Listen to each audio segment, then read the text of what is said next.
Welcome to the VET S.O.S Veteran Educational Program Spotlight. Remember, don't drown in the sea of transition. Grab the VET S.O.S Lifeline.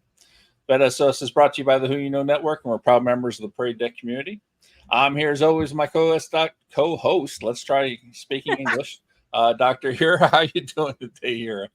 Very good. Thank you. I'm excited to be learning about yet another awesome opportunity for our military community to know about. Yeah, this one's going to be interesting. It was something I didn't have a whole lot of information on, and very intrigued by what they're trying to do. So we'll jump right into it. We're sitting down with Dr. Hunniecutt and Abby Erin Holland Schmit of VetREC. Jeni is a dedicated veteran and scholar with a deep commitment to advancing veteran-focused research. After serving in the Virginia Army National Guard, she pursued a PhD in communication studies, focusing her career on the intersection of veteran identity, military transitions, and psychosocial health. Jeni is the founder and CEO of VetREC, Veteran Research and Education Curation, LLC, where she leads innovative projects that bridge research and practice to improve the well-being of veterans. Her work continues to shape the field of veteran studies, driving forward community-engaged and veteran-centric initiatives. Abby is a dedicated advocate for veterans and female warriors with extensive experience in service and empowerment. Starting her career in the Wisconsin National Guard at 17 and deploying to Iraq by 21, she overcame significant transitional challenges upon her return. Her advocacy journey includes roles as a non-clinical case manager for the Army's Wounded Warrior Program, manager of alumni at Wounded Warrior Project, and national director of programs and partnerships for Dry Hoods of America. She is now COO and co-owner of VetREC, a company that empowers veteran service organizations and research institutions by helping them measure, analyze, and communicate their impact on veterans. Ladies, that's a lot. How are you doing today? We're doing great. We're so excited to be here. Yeah, this is great. Thanks for having us. I am completely intrigued by what you guys got going on. So before we get into what VetREC is and what you're trying to do with VetREC, let's talk about, a little bit more about your journey on how you got to really working with veterans. So please, we'll start with Jeni. If you want to sort of just give us a brief expansion on the bio. Yeah, certainly. It was a personal journey. It started, with me getting out of service and having no tools, no language, no resources or understanding of what I would experience in a transition out of the military. Found myself searching for community. I was in a PhD program at the time. I got out, moved across the country to Colorado, started a PhD program. I'm a researcher, and so I turned to research. Like, what is the experience of veterans getting out of the military, and what does it look like? And I found some of my own experiences in that research, and found a lot of research that didn't reflect my own experiences, which, inspired me to move into that space of work. And it's easy to, the rest is history. Essentially, it was just like I had found my new mission, to do research with veterans and to advance the field in a way that had the veteran voice and the lived experience of veterans who have served in the military, who have transitioned out, at the center and guiding the research forward. We know best about what we've been through. That is very true. Yeah. How about you, Abby? Yeah, like you said, I deployed to Iraq early on, 03, 04. I turned 21 in a dry country on my golden birthday. Came back, had a lot of transitional issues, and, was dealing with trauma, and honestly didn't know the difference between the VA and the DOD and how my benefits played, and had a really hard time connecting in that kind of in-between area where you're kind of finishing off your active duty orders and whatnot and transitioning to the VA. So I struggled a lot, but found really just having peer support through veterans was really what pulled me through, and got a wonderful job with the Army as a wounded warrior advocate. And so I was helping people that went through the same journey then that I had gone through, but even more complex layers to it.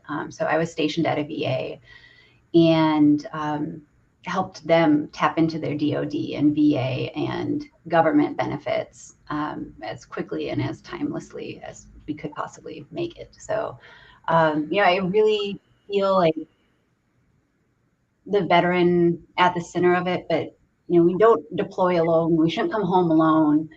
All of this is to say, like, we all have gifts, and there are times when we're going to need somebody to help us out, and there are times when we've been through something to help somebody else out. And so I think Jeni and I's even relationship has been really symbiotic in that way. Like, she has a lot of strength, obviously with a doctor on her name, where I have some more lived experience. And so coming together kind of as a unit, we really do get a really great like 360 approach to things, I think. That's a great way to look at it, and really looking at the, bringing two sets of strengths together to form a super team, if you will. So let's talk about VetREC. Tell us about VetREC and what you're trying to do.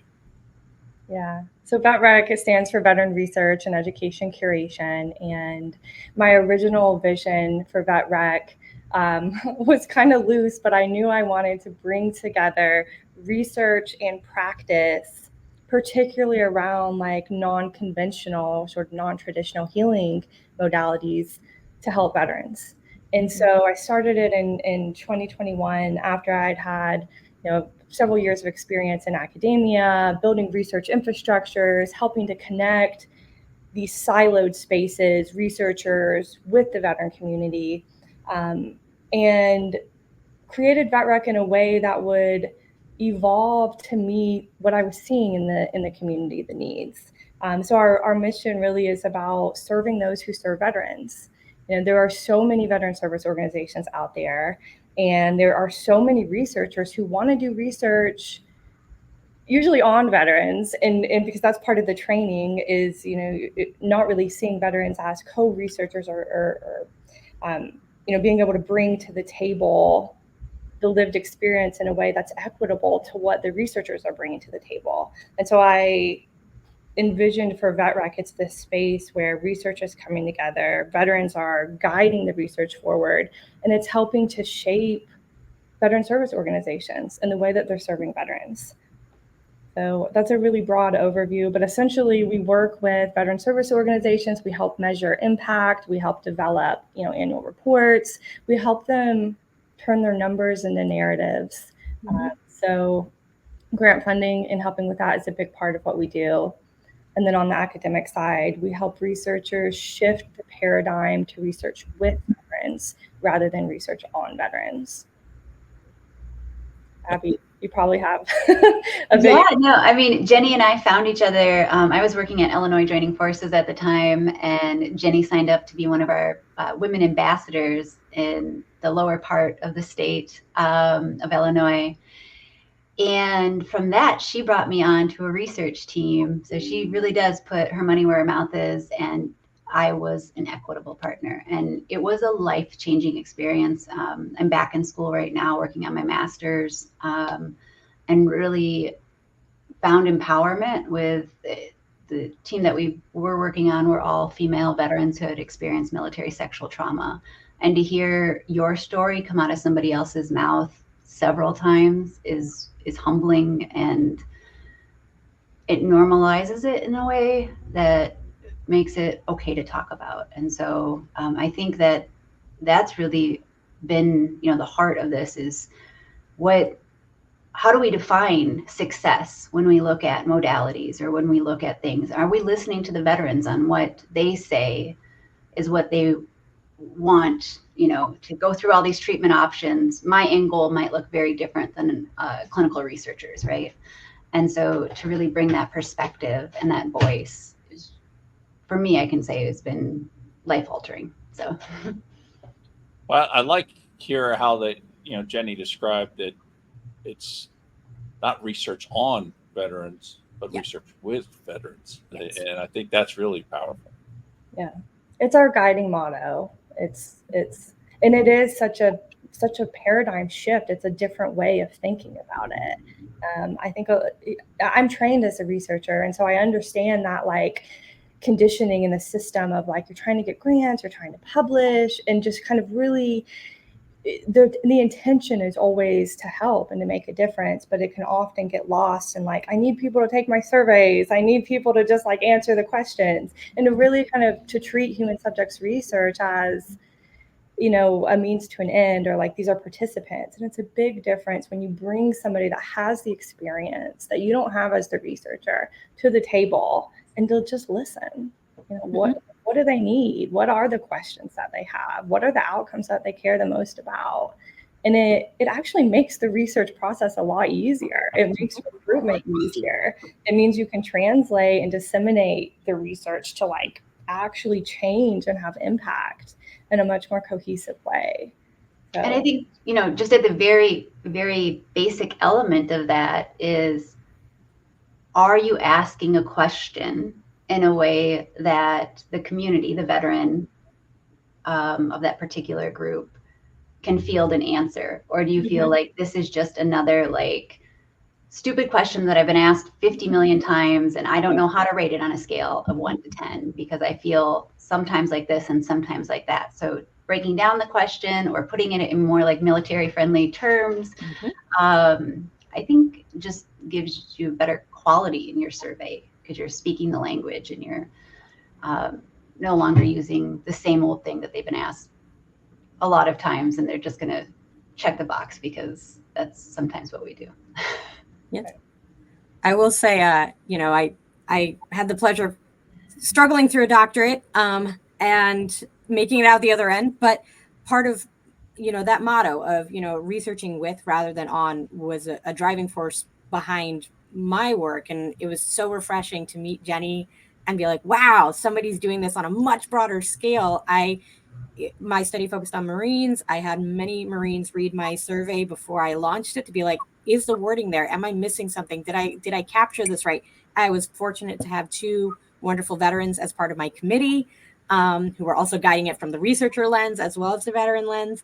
But I think it can be hard for a lot of people to find those points of connection. So in terms of, and I do talk to a lot of veterans who want to get into research. They're like, yeah, I've been studied so much. I want to go be the researcher. I want to go and change the game. So for our either just, you know, civilian researchers or the military population, how can they connect with VetREC to, you know, get that working with rather than on the military community and their research? Yeah. So we see, I mean, VetREC is a bridge. Like we really see it as a bridge between these 2 spaces. And we have, we've got a virtual platform where people can join for free. And it's a space that, you know, we're kind of still, like I'd mentioned, letting the community drive the way we're offering services at VetREC. And so that's still happening with this online space. And we're still kind of like, okay, what's the best way to really massage this out to be exactly that? But that's a perfect example. Like there have been several veterans that have joined that, like, hey, I'm interested. I'm curious what this is about. Yeah. Several researchers. So that's just a hub where we can make those connections. But just connecting with us, I mean, we have several studies that we're involved in. We've got several partners on the VSO side. And so we want to be that bridge. You know, we want to bring these people together and guide the relationships, help steward the relationships on both sides. It's what we're good at. You know, we, Abby and I, like she mentioned, our combined strengths. It's really a unique gift, I think, to be able to do that, to guide those relationships and to bring those 2 siloed spaces together. So, you know, you can get a hold of us on our website or our email, social media. But yeah, if anybody's interested at all in that, they can just reach out. We know several, even like grant funders, even on the federal level, that have certain programs, offer funding for veterans to be ambassadors in research, you know, training around like how to be like a co-investigator in research. Excellent. Yeah. Lots of opportunities there. It's wonderful to hear about. Yes, it is. And it's already that time again. Goes like so fast. Okay. Well, this was wonderful. I know there's a lot more to talk about, and I do encourage everybody to kind of reach out and follow along because again, I always say with the military population, you're a highly studied group. People want to know about you, but but also, yeah, make sure your voice is heard in all of it. So this is very exciting. Thank you for joining us, Jeni and Abby. The VET S.O.S podcast is excited to have you here. We'd like to thank everyone for joining us today. You can find the VET S.O.S podcast on all your favorite platforms, YouTube and social media. Make sure to subscribe and follow VET S.O.S so you don't miss a thing. And please remember, don't drown in the sea of the transition. Grab the VET S.O.S Lifeline.